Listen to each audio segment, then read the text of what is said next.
Assalamualaikum warahmatullahi wabarakatuh.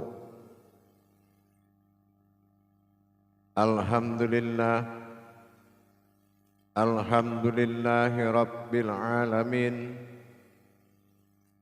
Assalatu wassalamu ala asrafil anbiya'i wal mursalin Sayyidina wa maulana Muhammadin. Ashhadu an la ilaha illallahul malikul haqqul mubin wa ashhadu anna Muhammadan abduhu wa rasuluhu was-sadiqul wa'dal amin. Allahumma sholli wa sallim wa barik wa karim ahzanul nabil karim idinil lazi min jamalika wa innal lazi min jalalika wa innahu min kitabika wa tahirin wal mujahidina amma ba'du ibadullah. Bersyukur kita kepada Allah dengan mengucapkan alhamdulillahi rabbil alamin atas segala limpahan karunia, rahmah dan hidayahnya, serta dengan izinnya juga kita dapat menjalankan amanahnya, beramal dan beribadah zahir batin, dunia dan akhirat. Bersalam kita tidak akan pernah kita lupakan.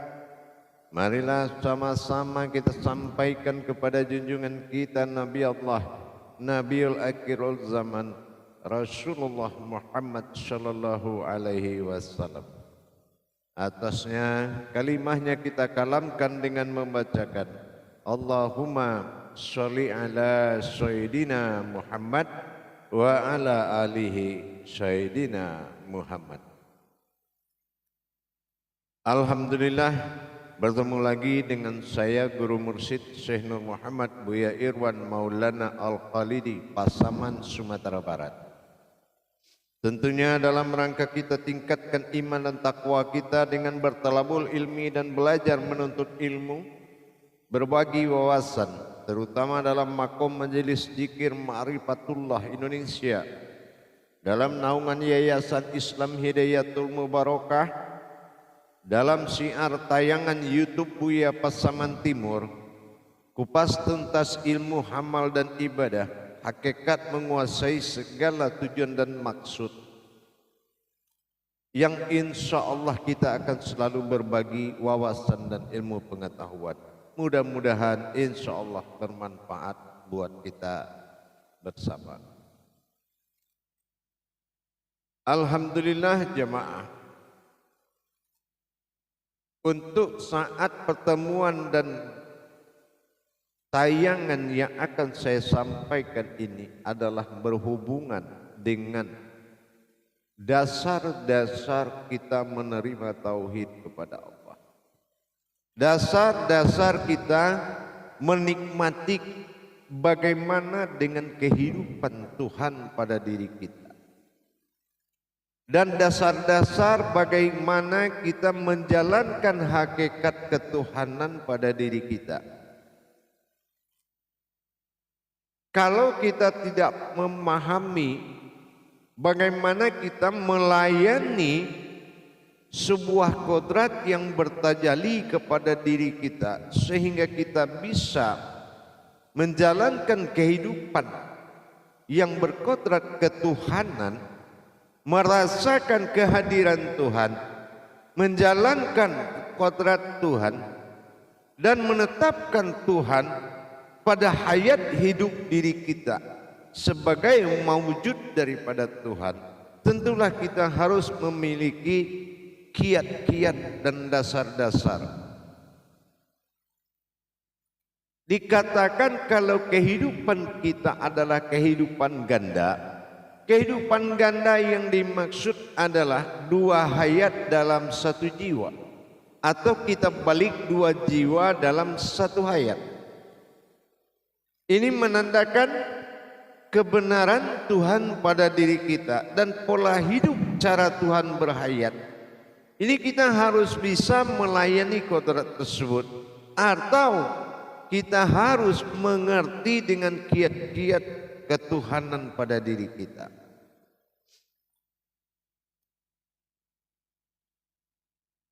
La ilaha illallah Muhammad Rasulullah.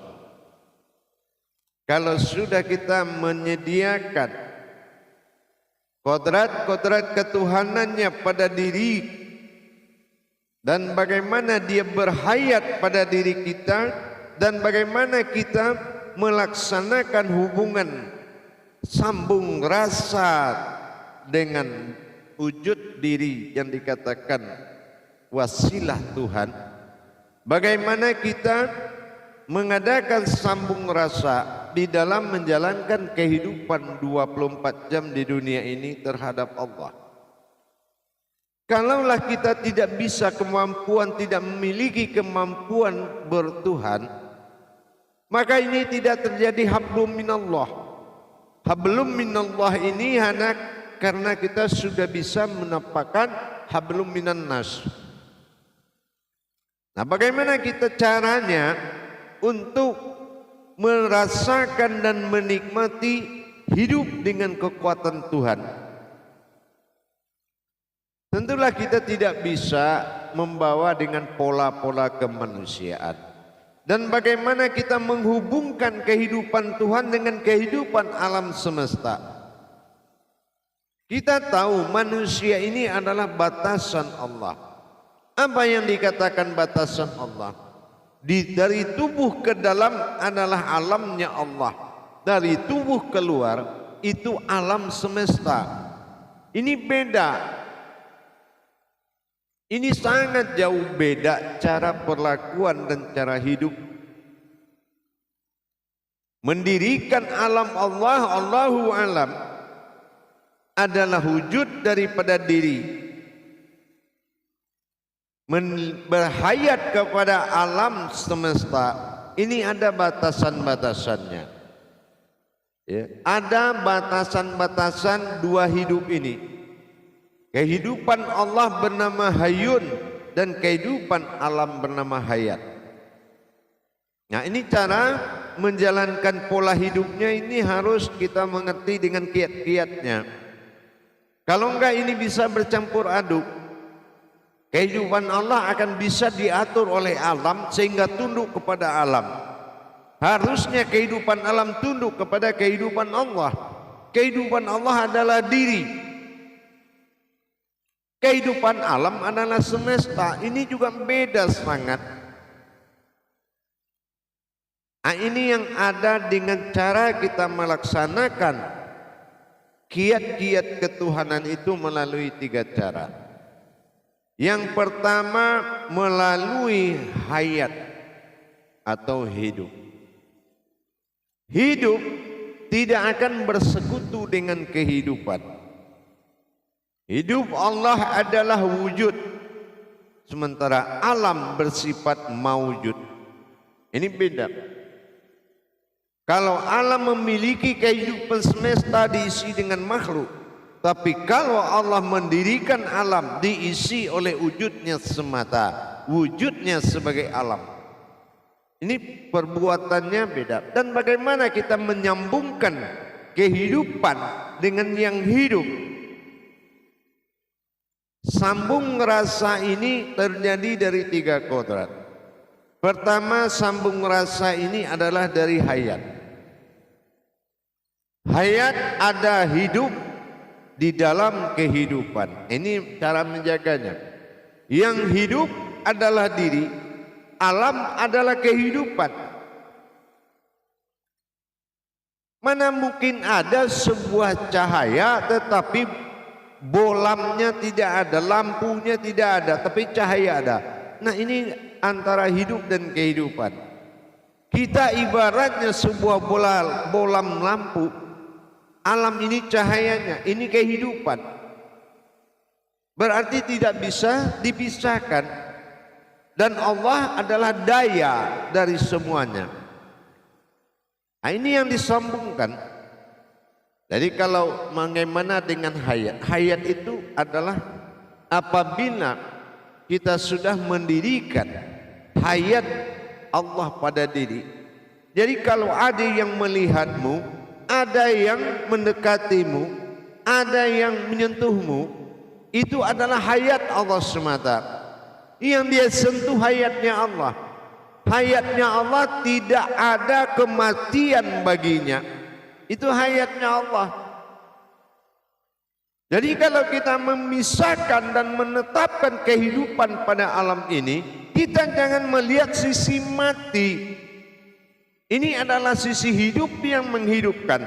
Justru di mana ada kita, di situ ada kehidupan.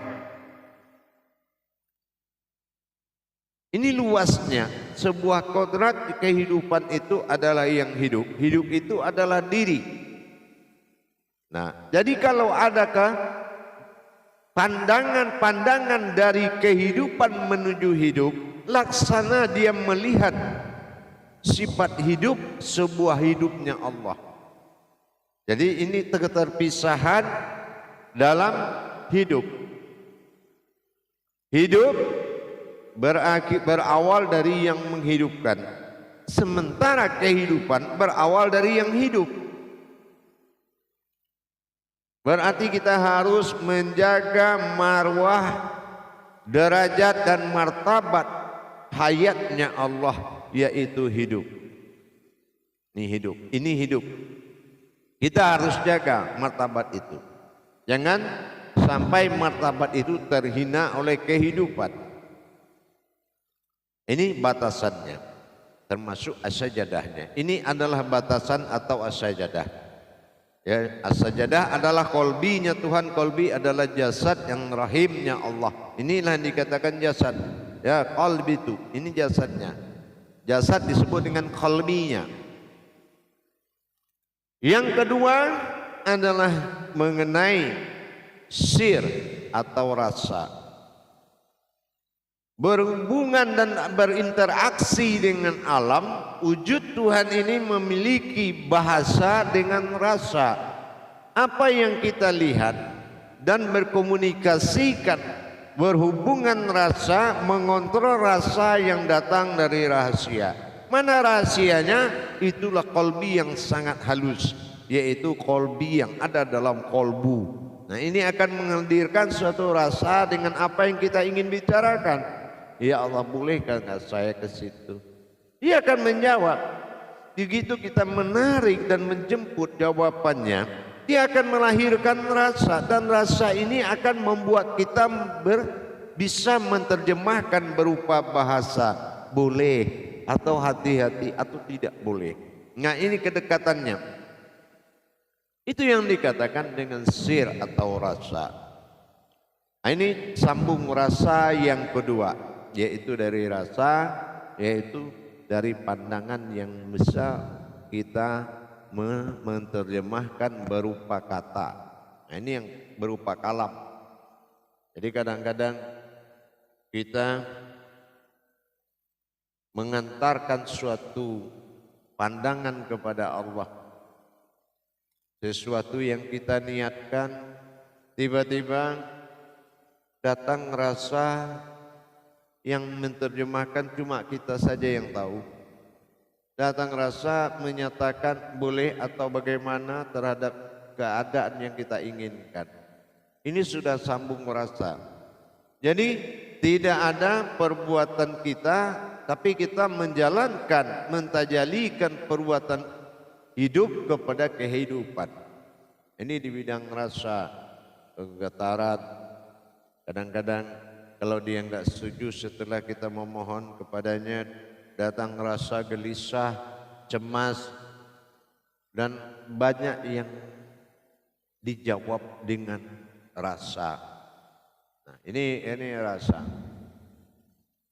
Nah, yang ketiga, hadirin sekalian, naluri yang bertuhan yang ketiga adalah pandangan. Pandangan di sini bukan artinya melihat. Pandangan di sini adalah yang kita lihat dan kita pandang. Apakah yang kita lihat ini sudah tersambung kepada yang kita pandang yang di dalam diri? Seolah-olah kita mengirim suatu bayangan suatu keadaan kepada wujudnya dengan apa yang kita lihat. Berarti pandangan ini adalah andalan. Dengan kita melihat sesuatu, menjalankan sesuatu, berbahasa dan bercerita dengan seseorang atau dengan keadaan, tapi kita sudah berkata dalam pandangan kepadanya, ini bagaimana ini ya Allah, ini bagaimana ya Allah, ini bagaimana ya Allah. Pandangan kita akan menjadi suatu bahasa yang Allah katakan, aku tidak terdengar, tidak mendengar apa yang kau katakan, tapi aku mendengar apa yang kau pandang. Gitu. Jadi kalau sudah kita bisa menyatakan dan mengirim suatu yang kita lihat kepada yang akan mengalami, yaitu wujudnya Allah, ini membuat suatu sambung rasa semakin bagus. Sambung rasa kita semakin bagus. Kenapa? Kita melayani apapun kejadian, tetap kita mengarahkan kepada sandaran diri. Sandaran diri ini adalah wujudnya Allah, sir yang ada di dalam nyawa, bersembunyi wujud dalam batin, hayatnya Allah dalam tubuh. Ini kodrat panafilah, diri tidak berurat dan tidak berdarah, yang ada diri dalam diri. Akhirnya kehidupan kalau berhubungan dengan kita tetap mengandalkan atau menghubungkan, menyambung, merasakan pandangan, hidup dan rasa, maka kita merasakan kehidupan kita ini adalah kehidupan dua jiwa, ya, kehidupan dua jiwa yang mana apapun yang kita alami, kita punya andalan Allah yang akan menjawab, Allah yang akan berkata, Allah yang akan merasakan apa yang akan kita lakukan. Berarti ini mukharabat namanya. Mukharabat ini adalah saling mengintai. Mukharabat itu saling mengintai. Jadi kalau kita memiliki keinginan sesuatu, introspeksi diri kita adalah suatu kodrat yang menyaksikan atas apa yang terjadi dari sambung rasa. Tapi kalau kita tidak memiliki tiga kodrat sambung rasa itu, maka kita akan mengalami suatu keadaan yang mana keadaan itu mungkin kita takut, yang mana keadaan itu berbahaya, mana keadaan itu gagal. Tapi kalau sudah ada andalan diri kita Allah dalam tiga sambung rasa, ini akan membuat suatu keselamatan, keberhasilan dan kewaspadaan yang tinggi. Nah, dengan demikian tiga rasa yang kita jadikan sambung rasa, sir, yang pertama adalah rasa, yang kedua hayat adalah di jalan hidup, yang ketiga disebut ma'rifat dalam pandangan. Jadi kalau kita sudah memiliki tiga ini, berusaha kita di dalam kehidupan 24 jam, kita adalah sebuah wujud dan menjaga perjalanan dan melihat kodrat yang dijalankan. Maka disinilah kita tidak akan pernah lupa dengan Allah. Tidak akan pernah lupa dengan Allah. Makanya Allah katakan di alam Al-Quran, janganlah engkau berjalan dengan sombong di dunia ini, karena yang berjalan hanyalah wujudnya. Itu yang dimaksud oleh Allah. Jangan merasa kita. Nah inilah. Jadi kalau kita benar-benar sebuah wujud yang sudah tersambung dari dalam diri, ada diri dalam diri, kalau dihadapi dia bukanlah diri tapi suatu wujud yang berdiri, ini sandaran. Jadi dengan demikian kewaspadaan dan cara menetapkan kehidupan bertuhan di dalam diri kita, kalau kita adalah sebuah wujud yang menyandarkan kejadian kepada wujudnya semata, dan yang menikmati kehidupan itu adalah sebuah hayat ainun sabitah, sebuah diri yang menyaksikan bagaimana Allah bertajalli dalam masa insannya menghadapi dan melayani hidup dan dalam masa insan ini. Dan insan itu adalah alam dari ihsan, maka ada yang hidup di dalam yang hidup. Itu yang dikatakan ada ihsan di dalam insan. Jadi insan ini adalah tajalli hayat Allah dalam kodrat keumatannya. Maka disinilah Allah menikmati kehidupan ini dengan hidupnya hayat Allah pada diri kita. Jadi kalau kita berwujud kepada Allah ini memang nikmat sekali. Kewaspadaan, dibantu dengan firasat, dibantu dengan kata hati, dibantu dengan kata perasaan, digerakkan jasad, digerakkan dengan rasa. Kontak sambung rasa membuat peradaban hidup kita semakin terarah. Tapi kalau kita bebas seperti makhluk yang melata di muka bumi ini adalah kesesatan hidup, yang mana hidup tidak ada batasan lagi. Kalau hidup yang berbatas adalah perhitungan ketuhanan harus matang di dalam diri kita dalam menjalankan kehidupan. Inilah sambung rasa. Dengan kita menetapkan sambung rasa tadi, termasuk dalam segala sisi, kita bisa. Maka Allah katakan, apabila engkau berdoa dengan pandangan kepadaku ya nasta'in, maka akan kukabulkan dengan syarat kamu telah mampu melihat atau menyaksikan aku sedang melihat permintaanmu. Inilah yang dikatakan nasta'in wa iyyaka nasta'in. Nah, dan sesungguhnya dia nas manusia tok beribadah ain dengan pandangan. Artinya ma'rifatnya harus bisa pandangan ini berkalam kepada Allah. Maka kekuatan ayat, kekuatan aras apapun, qudsi Allah adalah pandangan.